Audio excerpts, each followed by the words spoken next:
जय मसीह के प्रियो, आज हम एक ऐसे सवाल उठाने जा रहे हैं जो बहुत सारे लोग पूछते हैं। क्या होमोसेक्सुअलिटी पाप है?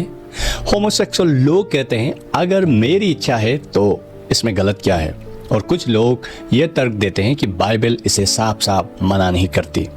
इसलिए आज हम देखेंगे बाइबल क्या कहती है और क्या इच्छा होना किसी चीज को सही बना देता है। बाइबल कहती है जेनेसिस चैप्टर 1 वर्सेस 27 से 28 में, परमेश्वर ने मनुष्य को अपने स्वरूप में बनाया, नर और नारी के रूप में। ईश्वर ने दो लिंग बनाए, पुरुष और स्त्री। विवाह का उद्देश्य भी परमेश्वर बताते हैं, संतान उत्पन्न करना और एकता में बने रहना। लिविटिकस चैप्टर 18 वर्स 22 कहता है, तू पुरुष के साथ स्त्री की तरह संबंध ना बनाना। यह घृणित है। यह एक साफ आज्ञा था यहूदियों को। और फिर से रोमन चैप्टर 1 वर्स 26-7 में वचन साफ कहता है, स्त्रियां स्वाभाविक संबंध छोड़ के अस्वाभाविक काम करने लगी और पुरुषों ने भी पुरुषों के साथ कामुक संबंध बनाए। पौलुस यहाँ कहता है कि यह प्राकृतिक व्यवस्था के खिलाफ है। और फिर पहला कोरिन्थियन चैप्टर 6 वर्सेस 9-11 में वचन कहता है, क्या तुम नहीं जानते कि अधर्मी परमेश्वर के राज्य में प्रवेश नहीं करेंगे, ना व्यभिचारी ना पुरुषगामी। लेकिन अगली वर्ष हमें आशा देता है, तुम में से कुछ पहले ऐसे थे पर अब तुम धोए गए हो, पवित्र बनाए गए हो। यानी परमेश्वर क्षमा करता है और जीवन बदलता है। क्या लोग जन्म से ही होमोसेक्सुअल होते हैं? बहुत से लोग कहते हैं मैं ऐसा ही पैदा हुआ हूँ, लेकिन साइंस मैगजीन 2019 के अनुसार कोई एक गे या होमोसेक्सुअल जीन्स नहीं है। जब बायोलॉजिकली कोई अंतर नहीं होता कि कोई होमोसेक्सुअल है या हेटेरोसेक्सुअल, तो यह साफ है कि यह एक चुनाव है। एक व्यक्ति खुद डिसीजन लेता है होमोसेक्सुअल होने का। पुरुष और स्त्री का शरीर प्राकृतिक रूप से एक दूसरे के लिए बना है। उनका शरीर रिप्रोडक्शन के लिए नेचुरल है। लेकिन होमोसेक्सुअल संबंध स्वाभाविक नहीं होते, क्योंकि इनमें जैविक रूप से संतान उत्पन्न नहीं हो सकते। अगर कोई आइलैंड में सिर्फ होमोसेक्सुअल लोग हों तो वो आबादी 100 साल के अंदर पूरी तरह से समाप्त हो जाएगी।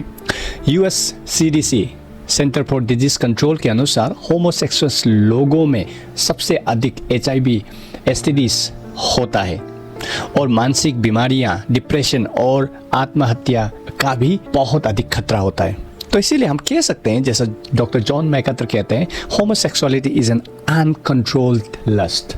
Doctor Paul McHugh John Hopkins University के पूर्व मुख्य मनोचिकित्सक कहते हैं, सेक्सुअल ओरिएंटेशन और gender confusion may be a symptom of mental health issue, not an identity to be celebrated.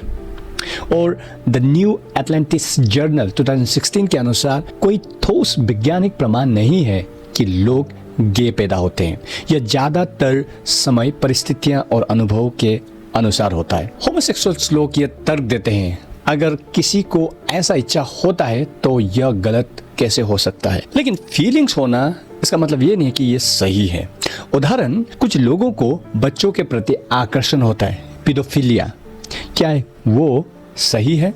कुछ लोगों को बलात्कार करने का भी इच्छा होता है। क्या यह जायज है? बिल्कुल नहीं। सिर्फ आकर्षण, भावना या इच्छा किसी चीज को नैतिक या सही नहीं बनाती। बाइबल कहती है कि हमारा मन धोखेबाज है और पापी है। मन सबसे अधिक धोखा देने वाला और भ्रष्ट है। यिर्मयाह चैप्टर 17 वर्स 9। इसलिए जो हम महसूस करते हैं वो जरूरी नहीं है कि वो सही हो। जॉन मैकार्थर कहते हैं, while the Bible clearly identifies homosexuality as a sin, it's important to understand it's not some kind of sin that leads the path and is separated by the light years from all other sins. That is a sin to which humanity is susceptible. The whole purpose of the Christian message is to confirm the sinner's sins so you can call the sinners to repentance and forgiveness.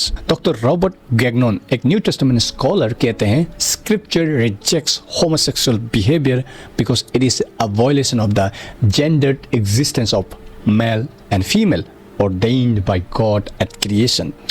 Bible इसे सिर्फ पाप नहीं बताती बल्कि मुक्ति और बदलाव का भी आशा देती है। इसलिए वचन पहला यूहन्ना 1:9 साफ कहता है, यदि हम अपने पापों से मन फिराएं तो वो विश्वास योग्य और धर्मी है, वो हमें क्षमा करेंगे। हम सब किसी ना किसी पाप में फंसे हैं। कोई व्यभिचार में है, कोई लालच में है, कोई क्रोध में है और कोई होमोसेक्सुअल इच्छा में है। पर यीशु मसीह का बलिदान हमें सारे पापों से आज़ाद करता है। हाँ, होमोसेक्सुअलिटी बाइबल के अनुसार पाप है, लेकिन ये कोई ऐसा पाप नहीं है जो माफ़ी के लायक नहीं है। ये एक अन्य यौन पापों जैसा ही है। वैज्ञानिक और नैतिक दृष्टिकोण से भी ये एक अननेचुरल है, लेकिन इसमें फंसे हुए लोगों को नीचा दिखाना नहीं, बल्कि प्रेम से सच्चाई बताना है। आशा करता हूँ इस विषय को आप वचन की रोशनी से अच्छी तरह से समझ पाए। फिर भी यदि आपका कोई प्रश्न है तो प्लीज़ कमेंट कीजिए, मैं उसको लिखित रूप से जवाब दूंगा। धन्यवाद करता हूँ अंत तक इस वीडियो को देखने के लिए। यदि इस सेवकाई को आप सपोर्ट करना चाहते हैं तो प्लीज़ सब्सक्राइब करें मेरे चैनल को और लाइक करें और इस वीडियो को शेयर भी करें। धन्यवाद। God bless you.